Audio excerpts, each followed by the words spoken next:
Okay, you said they fell off a tower? Yes, How far did he fall? 240 feet. Is he conscious and breathing? No, he's not conscious of breathing. Male fell off of a 240-foot tower in Huntsburg. He's not breathing. We do have a permanent route.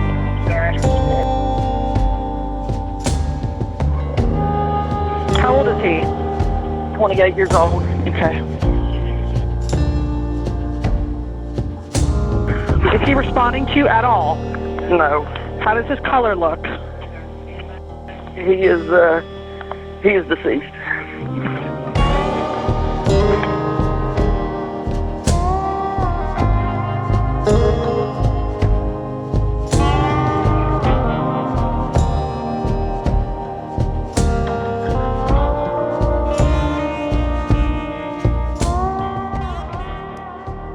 Hello, my name is John Alden.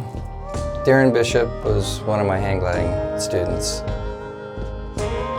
Darren was a very smart, quick-witted, generous. He's a photographer, and he was the kind of person that was just fun to be with. He progressed quickly. He became an excellent pilot.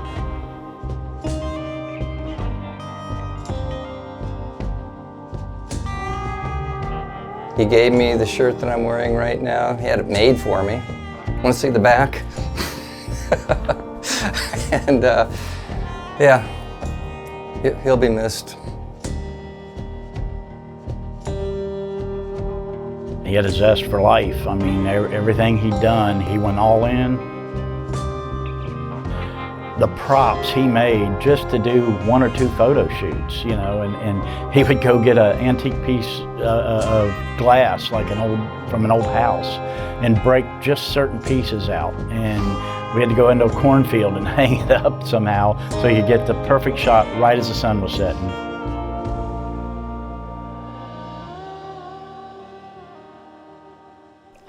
I mean, obviously I wasn't there that day, but you know, he woke up that morning and he always tried to not wake me up, and got ready and left, and then he called me on his way to work and we had a really good conversation,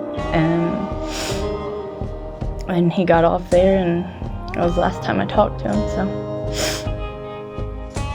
he loved life so much.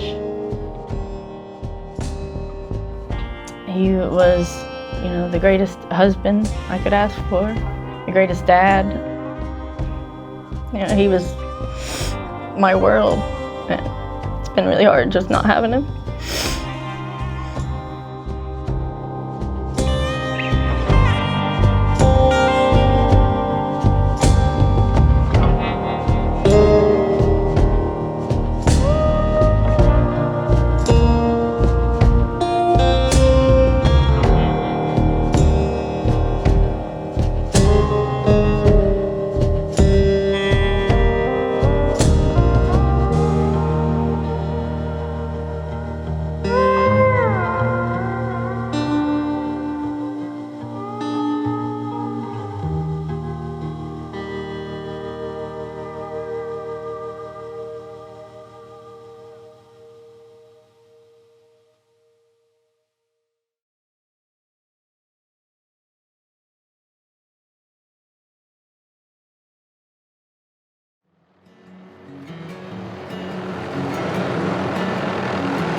We're so used to seeing towers and structures in our everyday lives driving down the road. You know, we tend to block out that it's there.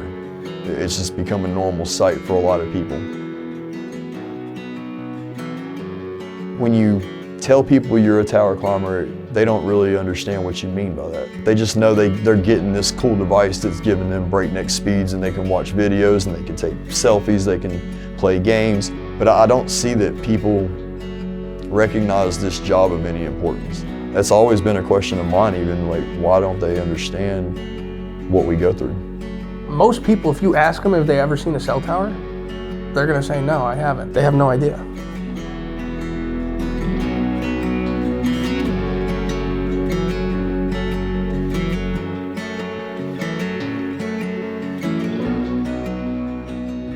You know, you're free and you're doing something that many people haven't done before, or gone to a place that many people haven't been able to occupy before, like climbing a mountain or being an astronaut for the most part. And that's kind of the drive that took me on this wild ride for so long. And I mean, I want to go back and change any of it.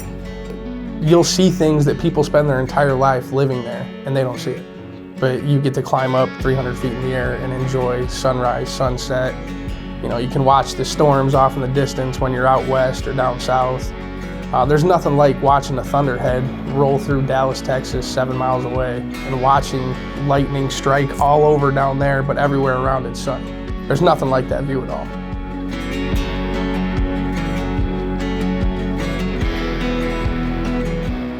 There's definitely a variety of dangers that's associated with tower climbing. This isn't just fun and games. It's not your normal job either. There's some real dangers with this. Whoop whoop! Easy! Woo! Alright, hold that.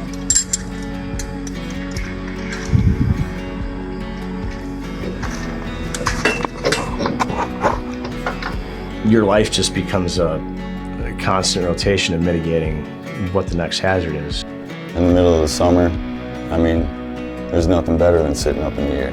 You're in your own office, you get the view of the world, you know? But in the wintertime, like, you know the elements that you're about to be putting your body through.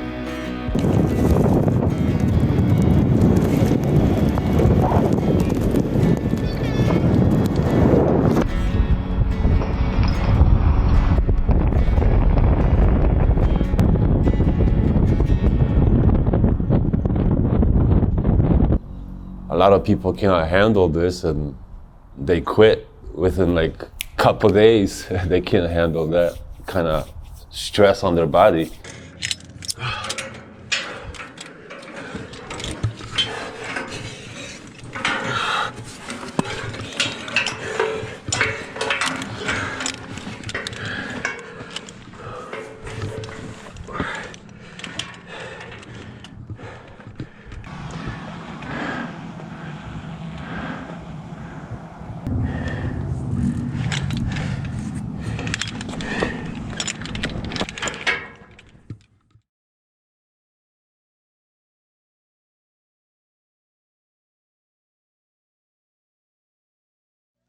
I've had people ask me, you know, how many years it took to get certified to do that.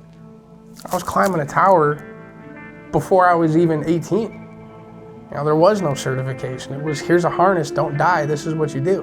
A lot of these guys come into the industry not knowing anything. They're given a harness, sent up the tower with a guy that's had bare minimum training. And next thing you know, they're rigging and doing all kinds of stuff, not clipping off right, just, it's dangerous.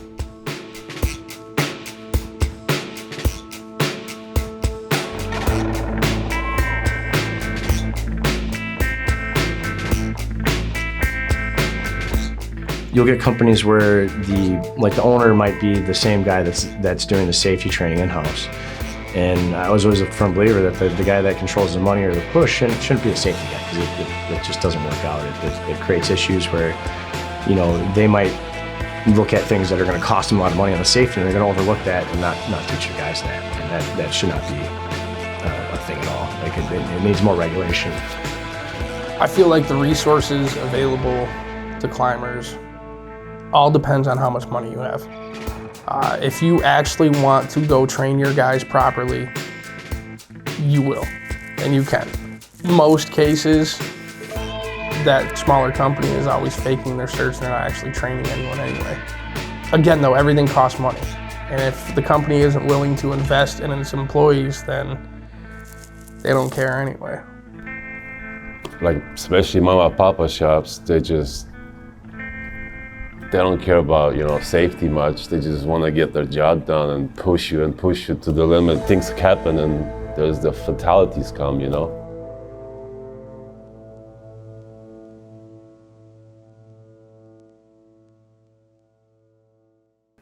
You know, climbers can't wake up in the morning when you're on the road thousands of miles away from your home and tell that boss man that day, your foreman, or even the office, I'm not feeling it today. They're not gonna hear it. So I have climbed numerous times myself with injuries. I just never spoke on it. And solely because the other crew members that I would be with at the time, I knew they couldn't handle the job. They wouldn't have the competency or the know-how to get the job done efficiently and effectively. I was also at times in financial bonds where I didn't have a choice. I had to get out there and push myself to climbing and to make ends meet with my family. And that goes back to, you know, how much is this shit really worth it? The people that are extremely successful in this industry, they don't have families. But for the people that have a family, they're stuck to rotations. And if you're gone 6 weeks on, 1 week off, you're only home for a couple months out of the year. You're gone. That's it. You're missing birthdays, funerals, everything, dude. Absolutely everything. Your kids play, you're not gonna see that. You're gonna be at work.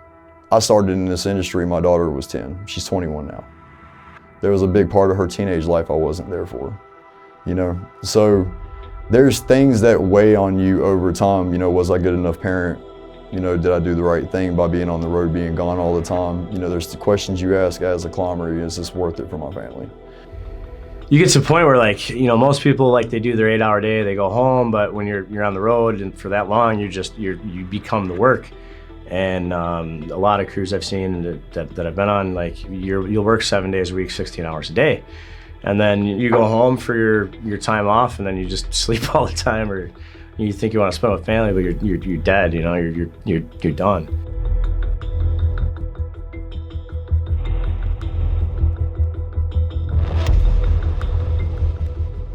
I don't fully understand what's going on with this carrier to turf vendor to GC. I'm sure it's much more complex than what I've been able to understand, you know, as far as like how the work gets transferred down as the contracts roll from carrier to GC to me. I think that there should be a federal cap on how many times a job can be subbed out, because what you wind up getting is you wind up getting bottom feeder companies that just take Joe Schmo from Home Depot or Lowe's that they met in the checkout line while they were talking about pools, and he said he could climb. These smaller companies go out and do these jobs for way under what they actually should cost, and everyone gets put in dangerous positions at that point. Yeah, I mean, I've seen up to, I think, a 4th tier vendor, subcontractor of a subcontractor of a subcontractor, and by the time you get to even a 3rd tier, you're talking almost 90% of the money is out of it. You'll ask the guy that you gave the work to what's going on, and they don't even know who is doing the work. Like, they can't name them, or it'll take 2 hours to get a phone number for who's on site, and it blows my mind. So it starts with, you know, we'll use AT&T for example. Let's just say a random rooftop they're going to sub out for $120,000. Someone's going to pick that contract up, win it in a bid, and they're going to say, okay, I can do it for 115 or 110. And then they're going to take 30 to 40% off that contract, and they're going to hand it to the next tier down, and that guy's going to go do the job. Or you see positions to where you have companies that solely exist just passing POs along. They win bids, pass the PO along, taking 30 to 40%, and they never leave an office or touch a tool. And working that money down to where it's nothing, and then the guy running the small company with Joe Schmo is going out there to climb the tower, and then somebody dies.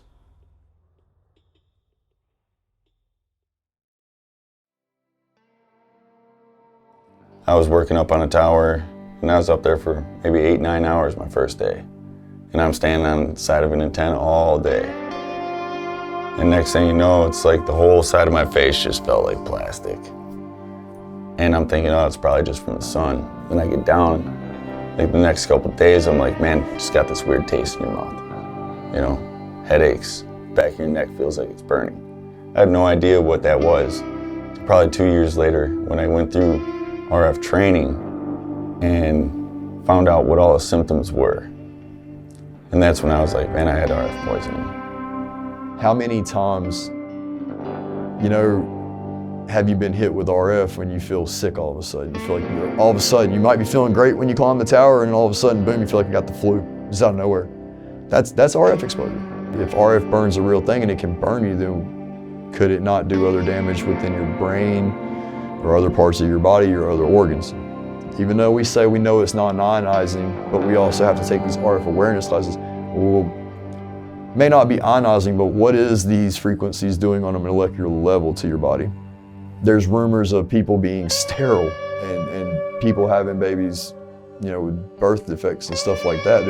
There's rumors of cancer and there's rumors of tumors that's gone on throughout the industry for the past several years, but you've got a group of one-sided people saying it's not ionizing, it's not possible. Sometimes you're up in the tower and there's a dish right there beside you on another tower not 100 yards away, beaming right at you, and they won't cut it down. Like this technology's only been around for 20, 30 years. How long did it take them to figure out smoking was bad for you?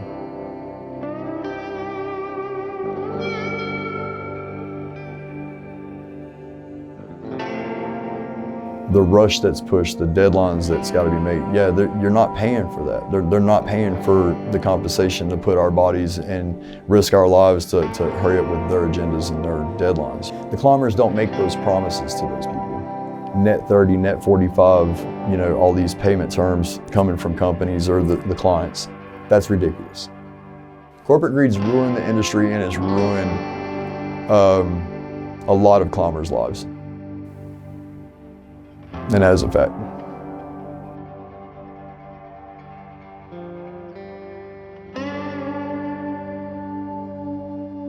Oh, you're getting paid $20,000 to change a light bulb. No, you're not. No, you're not. That kind of propaganda has seemed to spread like wildfire. You know, there's people out there that really think we're getting that kind of money to change a light bulb. That's one of the jobs I do currently. That's nowhere near true. Definitely the compensation should be better than what it is. Better benefits, fairness. There's no fairness to it.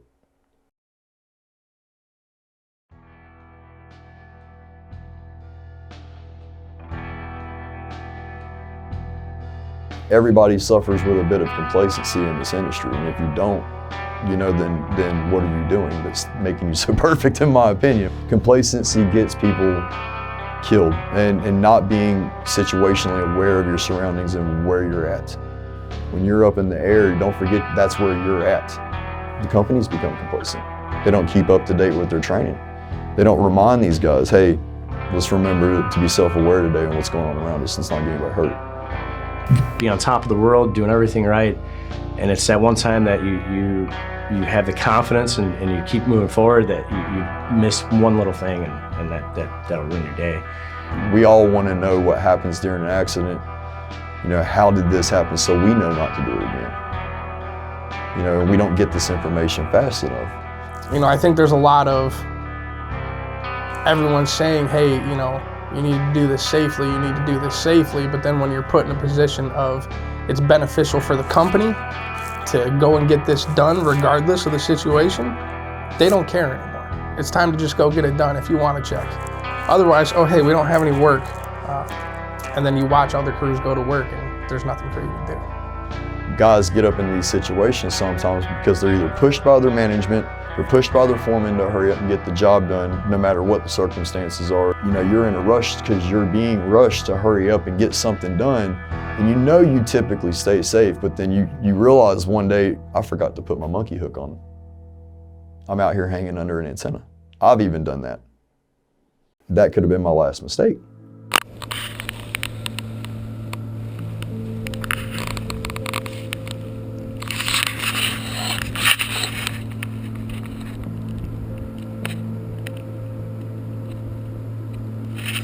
To be honest, like everything needs to change, everything.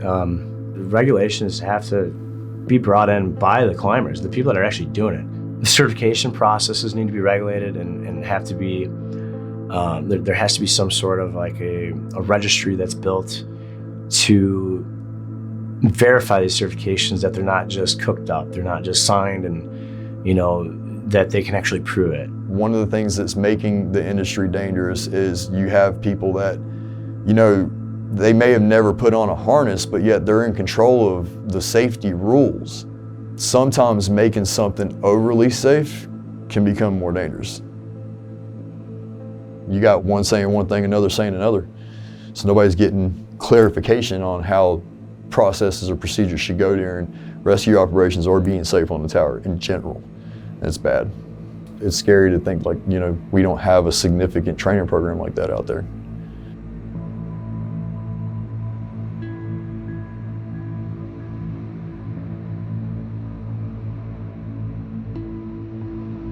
What used to be such a great, prideful thing is now turned into a lot of chaos and dismay throughout the industry as far as, you know, the safety concerns, the pay. I'm not as passionate about it as I once was.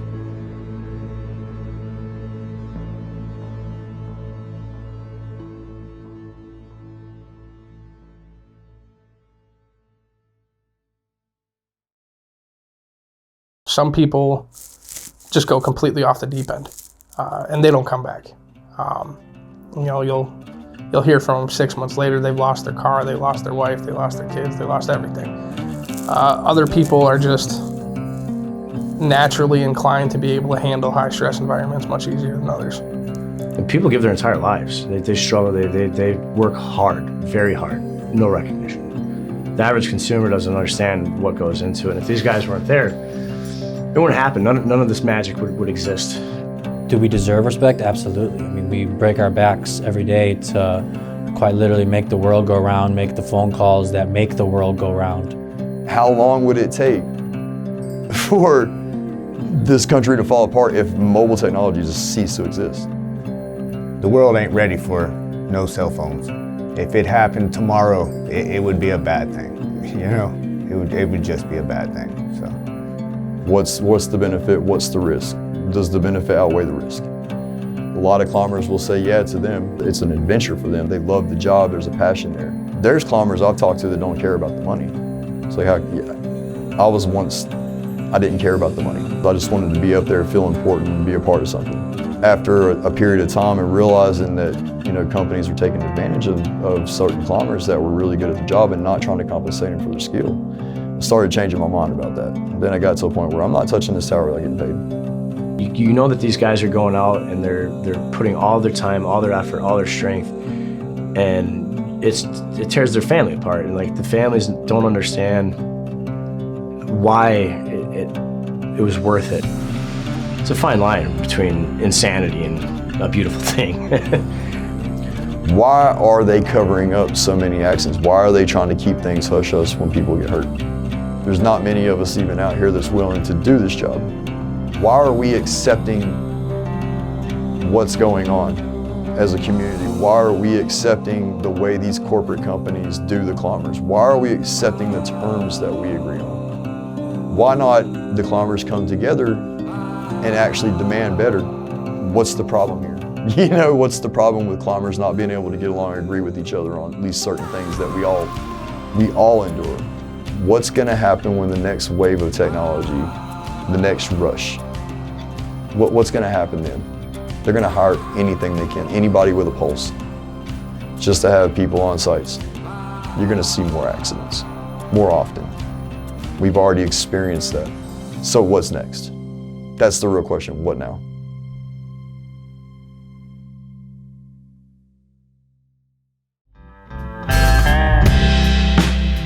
Every waking moment, consciousness reborn, and it leads me to the main way. My head above the ground.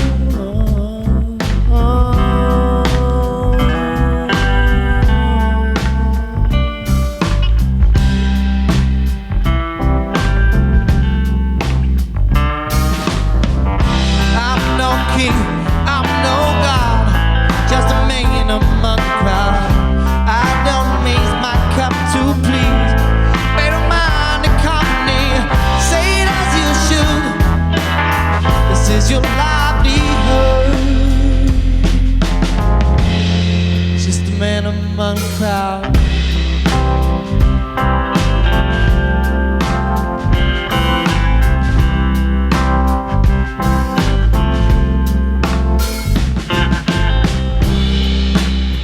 drop a line misfortune. Save me something new. As a late I'm tortured, tortured 'cause of you. Call it consolation, and lies become your truth.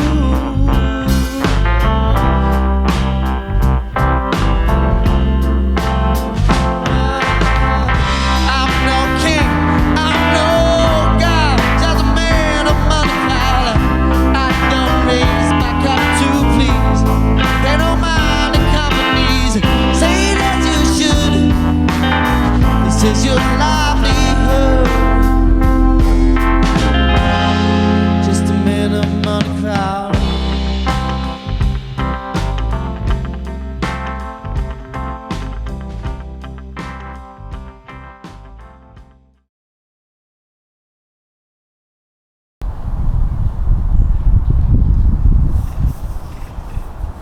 What could be better? It would be nice to have like an AI robot, you know, do the work for you. Not just joking.